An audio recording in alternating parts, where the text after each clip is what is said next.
नमस्कार दोस्तों। भारतीय राजनीति ने एक नया रुख लिया है, जहां कांग्रेस मणिपुर से अपनी न्याय यात्रा निकाल रही है और अन्य सभी पार्टियां यहां पर आंतरिक रूप से 2024 के चुनाव की तैयारियों में जोरों शोरों से लगी हैं। लेकिन भारतीय राजनीति का पारा उस दिन चढ़ा जिस दिन 15 जनवरी थी और 15 जनवरी के दिन बीएसपी सुप्रीमो मायावती जी का जन्मदिन था। उस दिन उनकी 30 मिनट की प्रेस कॉन्फ्रेंस में सब कुछ साफ कर दिया, जहां इंडिया गठबंधन में जो पार्टियां शामिल हैं वो सभी पार्टियां उम्मीद कर रही थी कि यहां पर बीएसपी शामिल होगी इंडिया गठबंधन में। तो यहां पर मायावती जी ने सब कुछ स्पष्ट कर दिया। उनकी इस 30 मिनट की प्रेस कॉन्फ्रेंस में उन्होंने 1993 से लेकर के 2024 तक के सभी पहलुओं को स्पष्ट करते हुए ये बताया कि बीएसपी आखिर चुनाव कैसे लड़ने वाली है। और उन्होंने ये कहा कि बीएसपी किसी भी गठबंधन में शामिल नहीं होगी, बीएसपी अकेली ही चुनाव लड़ेगी।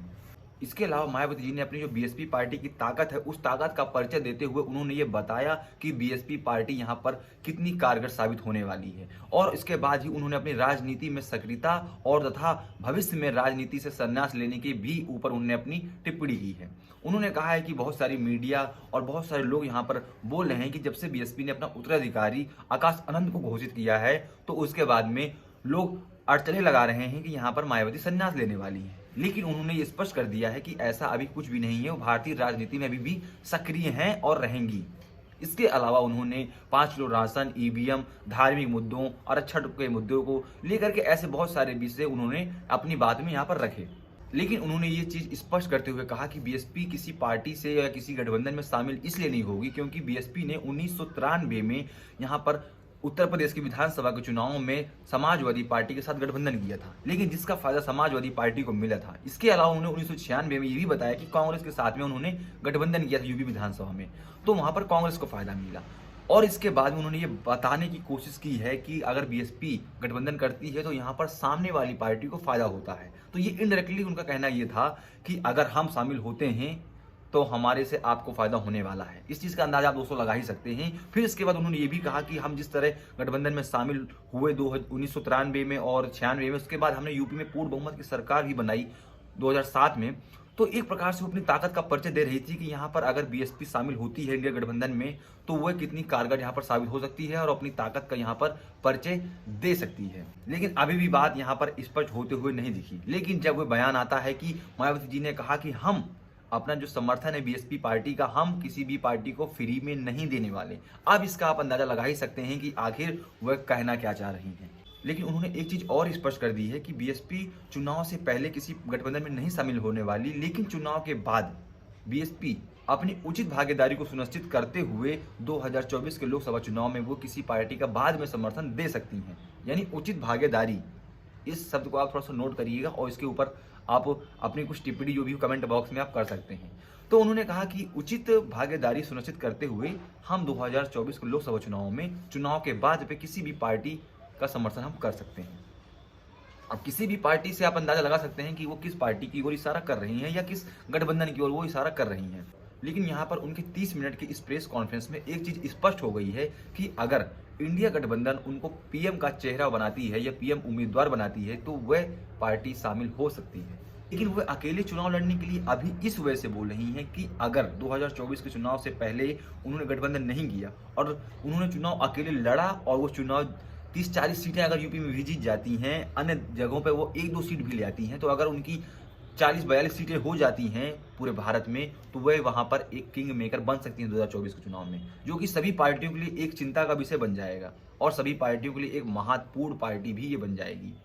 तो इस वजह से 2024 के चुनाव में बीएसपी ने अपनी महत्वपूर्ण भूमिका को यहाँ पर परिचय देते हुए और सभी पार्टियों को यहाँ पर एक चेतावनी भी दे दी है। लेकिन यहाँ पर मायावती जी को साफ साफ पता हुआ है कि 2024 के चुनाव में अगर उन्हें प्रधानमंत्री बनना है तो उनकी जो ओर है, उनकी जो दिशा है, उनका जो लक्ष्य है वो किस ओर है और किस तरफ है, वो उनको साफ साफ पता है।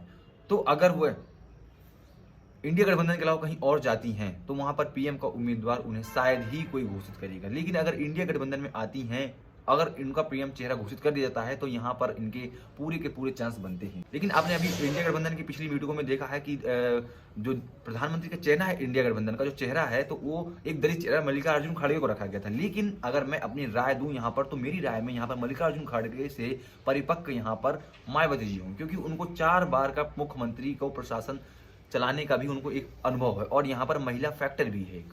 तो अगर इंडिया गठबंधन यहाँ पर बीएसपी को शामिल करती है और यहाँ पर मायावती जी को प्रधानमंत्री का पद का उम्मीदवार बनाती है तो यहाँ पर बीएसपी शामिल हो सकती है। ये चीज़ उन्होंने यहाँ पर अपनी 30 मिनट की प्रेस कॉन्फ्रेंस में स्पष्ट रूप से तो ना कह करके लेकिन इनडायरेक्टली उन्होंने स्पष्ट कर दिया है कि बीएसपी अब फ्री में किसी भी पार्टी को कोई समर्थन नहीं देने वाली है। इसका अंदाजा खूब राजनीतिक पार्टियां लगा सकती हैं। और उन्होंने ये भी कहा कि देश की राजनीति में किस प्रकार से दलित और अनुसूचित जाति, अनुसूचित जनजाति और अन्य पिछड़ा वर्ग की जो भागीदारी है वो किस प्रकार से यहाँ पर उसको अधिकार मिलने की जरूरत है। इन सभी मुद्दों पर भी उन्होंने बात की है। और उन्होंने ये भी कहा कि जो एक पूरे देश भर की एक अनुसूचित जाति, अनुसूचित जनजाति की जो वोट बैंक है, उस वोट बैंक की एक ही राजनीति, एक ही पार्टी है, वो है बीएसपी।